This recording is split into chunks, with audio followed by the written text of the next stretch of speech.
de regreso para hablar de los nuevos delitos que la Constitución define como meritorios de prisión preventiva oficiosa, es decir, aquellos donde los probables responsables serán encarcelados de forma automática si un juez determina iniciarles proceso. Esto sin necesidad de que el Ministerio Público acredite el riesgo o perfil del inculpado. El dictamen aprobado por el Congreso agrega los siguientes delitos con prisión oficiosa: uso de programas sociales con fines electorales, enriquecimiento ilícito, ejercicio abusivo de funciones, delito en materia de hidrocarburos, es decir, el huachicoleo, abuso sexual en agravio de menores, violencia sexual en agravio de menores, feminicidio, robo a casa, habitación, robo a transporte de carga, desaparición forzada, desaparición cometida por particulares y delitos contra la ley de armas de fuego.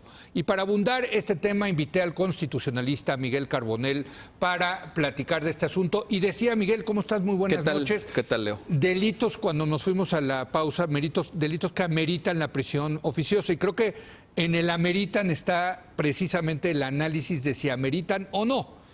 Pues yo creo que, de hecho, la prisión preventiva oficiosa, sí, es decir, aquella que se decreta de manera automática, sin tomar en cuenta las circunstancias específicas y concretas del caso, es profundamente violatoria de los derechos humanos. Porque es, Leo, la síntesis es esta: prisión sin juicio. Sí. Te están privando de la libertad, pero cuando todavía no ha habido un juicio, cuando todavía no se han desahogado pruebas, cuando todavía no ha habido una sentencia que diga que cometiste un delito. O sea, esto quiere decir que presuntos inocentes. Exacto. Tan te presumo culpable que basta con que el Ministerio Público te acuse por esos delitos para que ese día duermas en la cárcel y sigas durmiendo en la cárcel a lo largo de todo el proceso judicial, que puede durar 1 año o puede durar 2 años, en lo que se desahogan las pruebas, se realizan las audiencias, etcétera. No quiere decir esto, y es importante señalarlo para que la gente que está viendo tu programa, Leo, no se confunda. Estos delitos que tú mencionaste no es que se estén castigando. No. Lo que se está poniendo es una medida cautelar, es decir, una medida que asegura la presencia del imputado en el juicio, nada más. ¿Antes cómo era? O sea, antes de la prisión oficiosa, ¿qué pasaba? Antes era, lo que operaba es que el Ministerio Público te acusaba y el Ministerio Público iba con el juez y le decía, oiga, fíjense que este señor, el otro día pudimos comprobar que compró un boleto a París, o compró un boleto a Panamá, o compró un boleto a Nicaragua de avión, se nos va a pelar. Métalo a la cárcel. Oiga, ese señor, el otro día lo vimos amenazando a la víctima para que no fuera a declarar en su contra. Llegó y le pegó, etcétera, para adentro. Pero de manera justificada. Es decir, el hecho, mi argumento no es en contra de la prisión preventiva como figura. La prisión preventiva existe en muchos países del mundo, no la inventamos nosotros. Pero la pone un juez. Aquí, claro. De acuerdo a las circunstancias. A las circunstancias. Entonces el juez analiza los hechos concretos, analiza los términos de la acusación y dicta la medida cautelar. Pero en México en México no confiamos en el juez. Exacto. En México decimos, no vaya a ser que el juez agarre lana, no vaya a ser que el juez tenga un mal criterio y los vaya a soltar. Mejor que la Constitución ordene que en todos los casos, en este tipo de delitos y en los otros que ya estaban, automáticamente va para adentro. Y esta es una forma de masacrar derechos humanos, Leo. Y es una forma también... Masacrar es muy dura. No, así te lo digo. Te lo digo porque, Miguel, entonces, ¿cuál presunción de inocencia tienes? Entonces, ¿cuál debido proceso tienes? Entonces, ¿en qué términos te vas a defender si ya de entrada estás privado de tu libertad? ¿Sabes lo que supone eso para una persona? Para una familia. Claro. Para tu subsistencia económica. Leo, hay cantidad de casos donde meten a la cárcel a fulano, la familia se tiene que prostituir, los niños tienen que salir a vender chicles en las esquinas. O sea, y luego los meten muy jovencitos también a muchos de ellos. Por ejemplo, robo a casa, habitación. Bueno, los van a meter de 18, 19 años y adentro, ¿sabes todo lo que aprenden? O sea, ahí hacen maestrías y doctorados. Pero mucha gente que te está escuchando dice, que se refundan en la cárcel. Se están confundiendo. A ver, ¿qué les dices a ellos? La cárcel es la sanción para quien cometió un delito. Y solamente se tiene por acreditado un delito cuando hay un juicio, cuando hay pruebas. todas esas personas que dicen sí, que los castiguen, etcétera, ¿están dispuestos a poner su libertad en manos de un ministerio público? Eso es lo que yo les digo. ¿Están seguros que un ministerio público no se va a corromper? Sí. ¿Que un ministerio público no trae su agenda propia también? ¿Que un ministerio público no tiene que entregar números a fin de mes? ¿De a cuántos metió? ¿De a cuántos entambó? Sí. Caray. Sí, yo Cuidado. lo que les digo es, a ver, a Cuidado. ustedes les gusta esto, pero mañana pueden ser víctimas de ustedes de esto. Te pongo un ejemplo. Mañana los agarra un MP o un policía y como hay tantos de esos casos, y en lo que son peras o manzanas que se averigua si ustedes son inocentes o culpables, están en la cárcel, ¿eh? Leo, te pongo un ejemplo. Acaban de introducir, como muy bien lo leíste, el tema de armas. Sí. La violación a la Ley Federal de Armas de Fuego y Explosivos. Te pueden sembrar un arma perfectamente. Te detiene un policía, que sí, que no sé qué, y de repente dice, oiga, fíjese que en la guantera o en la cajuela traía usted una pistola. En lo que se averigua, en lo que sí, que no, que sí es Vas tuya. al tanque. Para adentro. Sí. Tú vas a pasar 6 meses o vas a pasar un año adentro. Y Sí. si después resulta que efectivamente porque había una cámara, porque había un testigo, porque no lograron acreditar que fuera tuya el arma, porque no tenía tus huellas, porque no está registrado tu nombre, por lo que sea, te dicen, pues no era. Sí. Perdón, Ahora, discúlpenos, vayas a su casa. Esta reforma que es constitucional, por cierto, hay que decirlo, lo que denota es el fracaso del nuevo sistema acusatorio en los ojos del gobierno.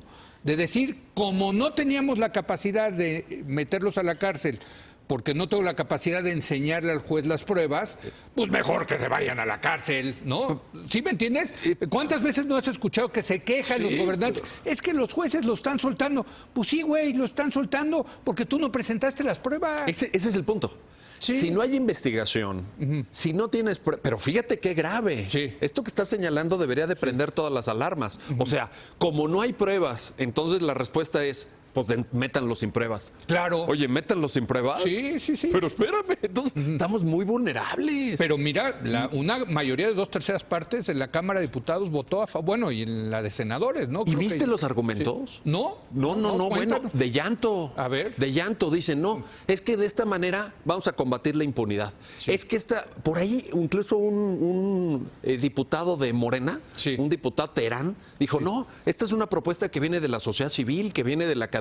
No es cierto. Díganme quién. Sí. Díganme uno. Díganme un académico serio en este país que defienda esa reforma. Si al contrario, en todos los foros se ha dicho, en libros, en Pero seminarios. claramente es políticamente rentable porque, Mira, ¿no? O sea, como decía un amigo, por lo pasaron en el órgano político por excelencia, que es el legislativo. Porque se Sí. engañan, pues dicen, oiga, no, nosotros sí estamos poniendo nuestra parte para combatir la delincuencia. Mire, Sí. ya pusimos prisión preventiva oficiosa. Eso al cabo de los años no combate la delincuencia, te genera delincuencia. Porque los estás metiendo por pequeños delitos, por nimiedades, y salen, te digo, con maestría y doctorado, ya salen con una escuela de criminalidad ya más avanzada y te genera un problema. No en lo inmediato, pero hay que pensar más allá, a mediano y largo plazo. ¿Quiénes están contentos? Los gobernadores. Sí. Tan felices los gobernadores, dicen, no, hombre, que ya no tengo que justificar, ya métanlos y vamos, y yo me quito ahorita este problema 1 año, me quito este problema 2 años, y luego ya el que siga, pues que vea cómo fortalece la policía. ¿Y no te que- puedes amparar, Miguel? Pues frente contra a la eso? Constitución, ¿no? No se puede. O sea, aunque te ampares, tienes prisión oficiosa porque así lo dice la Constitución. Totalmente. La Constitución dice, basta con que te acusen. Es que eso sí grave. Con que te acusen, no con que prueben que hiciste algo. No, es más, ni te van a escuchar. Sí. No te van a escuchar. Pero para acusarte no necesitan presentar pruebas, Miguel. Indicios nada más. Como es una etapa muy, muy temprana del proceso, Ok. todavía no se desahogan pruebas, eso viene más adelante. O sea, lo que técnicamente se llama formulación de imputación. Sí. El Ministerio Público te imputa la comisión de un delito. Sí. Este señor hizo un delito. El juez dice, bueno, pues aquí resulta que hay una persona que dice que vio, que puede ser un policía. Sí. Lo vincula a proceso. Como lo de la pistola, dices Lo de la tú, ¿no? pistola. Aquí dice el que lo arrestó que tenía Sí, un arma traía en la cajuela. En la cajuela. Sí, encontramos esta Y pistola. vas al tanque. Ándale. Sí. Ay, o sea, yo creo que por eso es contrario a la presunción. Viola derechos humanos, viola sentencias de la Corte Interamericana de Derechos Humanos. ¿Y eso, por ejemplo, qué significa? Tú no te podrías ir a pedir a la Corte Internacional, decir, que aunque es una reforma constitucional, es violatoria de los tratados Hay internacionales. varias denuncias contra México que ya están caminando. Lo que pasa es que el sistema interamericano va despacio, va lento, pero por arraigo, por prisión preventiva oficiosa, por varias... El sistema jurídico mexicano, Leo, y esto me da un poquito de vergüenza decirlo al aire como abogado que soy, perdón, pero tengo que ser sincero. El sistema jurídico mexicano en los últimos años se ha convertido en un depositario de normas que violan derechos humanos, incluso de rango constitucional. Todavía está vigente la figura del arraigo. Te arraigan, te privan de la libertad hasta por 80 días sin acusarte de nada. Ahí está peor, porque ni siquiera te acusan. Y no te pueden tener 80 días encerrados en un hotel o en... Y en un centro de arraigos para fines investigativos. En lo que averiguan en qué anda este señor. Pero todo eso lo que denota es el fracaso de la capacidad investigativa del Estado mexicano. Exacto. Yo creo que es mejor esa forma de enunciarlo. Que cuando dices el fracaso del sistema penal derivado de la reforma 2008 y los juicios orales, todo, porque realmente el sistema está bien diseñado. Es un sistema donde quisimos incorporar temas de vanguardia, donde quisimos generar un equilibrio entre el Ministerio Público y el acusado, donde generamos un esquema de protección de los derechos de las víctimas. Ahora, la operación ha sido desastrosa. Es que eso, no se le dio capacidad a las policías y a los ministerios públicos de investigar. Y de apostar a otras medidas cautelares distintas a la prisión preventiva. Por ejemplo, una persona acusada de corrupción, por ejemplo, enriquecimiento ilícito. Si tú le dices, oiga, deme una fianza, le estamos acusando de que se robó tantos millones, deme una fianza de 50 millones de pesos para garantizar que usted, cuando como yo juez, lo cite a usted a una audiencia, usted va a venir. Deposíteme ahorita 50 millones. Usted se pela, pierde 50 millones. Usted verá, usted diga. Bueno, es una forma de lograr lo mismo. Es como ocurre en otros países, ¿no? En muchos otros países donde pides una medida cautelar distinta. Oiga, entregue usted su pasaporte. Oiga, preséntese a firmar cada lunes para que veamos que sí está aquí en la comunidad. O sea, de que hay opciones, están contempladas en la ley, pero nadie las aplica. Ahora, esta reforma, Miguel, ¿qué implica para el sistema penal acusatorio? Yo creo que un grave retroceso. O sea, lo que estamos es borrando la reforma 2008. Estamos dando un paso para atrás de 11 años donde había una apuesta por un sistema más moderno de impartición de justicia penal y estamos desdibujando el modelo. O sea, con prisión preventiva, pues es que ya no se requiere. Tú dices, es que no investigan. Pues ya para qué. ¿Ya para qué? Pues sí, de entrada lo pongo. Si el cuate se está 1 año y medio, 2 años adentro y luego sale porque efectivamente no aportamos pruebas, bueno, pues chin, mano, ni modo. Pues ya ¿qué hacemos? Me parece muy desesperante que tenemos 9 años en este programa, hemos analizado este tema, hemos seguido el tema de la reforma penal y lo que es increíble es tuvimos años para prepararnos para este nuevo sistema penal, para preparar a los ministerios públicos, a las policías y carajo, no lo hicimos, Miguel.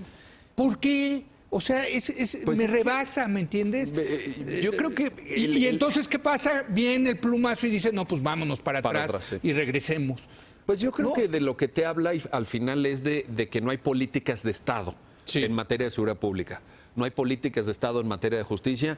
Y entonces de repente, a mí me sorprende mucho que de repente llega un nuevo gobierno, como el gobierno federal actual, y dice, la Policía Federal está podrida. Es corrupta. Oye, ¿sabes cuántos miles de millones de pesos le invertimos a Policía Federal desde el sexenio Calderón? O sea, y hay partes que sí funcionan, ¿eh? De la Policía Federal. Muy hablando de la parte investigativa, son de los pocos que sí investigan. Y de hecho, las corporaciones locales muchas veces se apoyan en los peritos, en los laboratorios, en las fuentes de inteligencia de Policía Federal. Oye, lo que se le invirtió al búnker de Constituyentes, a las instalaciones de Iztapalapa, Plataforma México. Y para que de repente lleguen y digan, no, a ver, aquí la cosa es Guardia Nacional. Olvídense, Policía Federal. Oiga, no. Eso de lo que te habla es de una falta de política de Estado. Algo más que agregar, algo que concluir, yo creo Miguel, que con esta reforma. Un sistema penal moderno tiene que ser un sistema respetuoso de los derechos de todos. De todos. Y una persona no puede ser considerada delincuente si no se le acredita. si no se le prueba. Leo, no le creamos a ciegas, no le demos un cheque en blanco a los ministerios públicos. No lo merecen, no lo merecen. Tiene que haber pesos, tiene que haber contrapesos, tiene que haber equilibrios. Nos estamos equivocando, estamos cometiendo un grave error. La vamos a pagar tarde o temprano. Esta factura no nos va a salir barata. Vamos a pagar muy caro lo que están haciendo nuestros legisladores. Gracias, Miguel. Muy claro, Miguel Carbonell, como siempre. Vamos a una breve pausa. Viene Mauricio Machulam, nuestro experto en materia internacional, para hablar del tema de Trump y la supuesta injerencia de los rusos en las elecciones de Estados Unidos en 2016. Regresamos.